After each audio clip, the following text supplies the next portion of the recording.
روزے کی حالت میں خوشبو کا استعمال کرنا کیسا ہے؟ خوشبو کا استعمال کرنا، خوشبو چاہے وہ کسی پھول کی شکل میں ہو،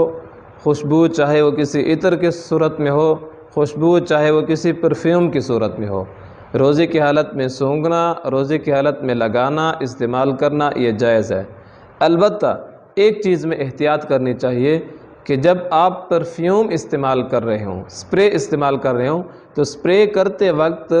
وہ جو پرفیوم یا سپرے ہوتا ہے اس کو منہ کے قریب نہ رکھیں تاکہ اس کے ہوا کا پریشر آپ کے ناک یا منہ میں نہ جائے۔ باقی پرفیوم بھی استعمال کی جا سکتی ہے، عطر بھی استعمال کی جا سکتی ہے، گلاب وغیرہ کے پھول ان کی بھی خوشبو لی جا سکتی ہے، اس سے روزے پر کوئی اثر نہیں پڑتا۔ ہاں اسی طرح ایک اور چیز بھی ہے، بعض دفعہ روزے دار بے ہوش ہو جاتے ہیں تو ڈاکٹر ایک خاص قسم کی تیز دوائی ان کو سنگھاتے ہیں جس کی بو بہت تیز ہوتی ہے، اور وہ ان کو جب سنگھاتے ہیں تو ان کی بے ہوشی ختم ہو جاتی ہے، تو اس سے بھی روزہ نہیں ٹوٹتا۔ اس کا صرف کیا ہوتی ہے، بو صرف اندر جاتی ہے،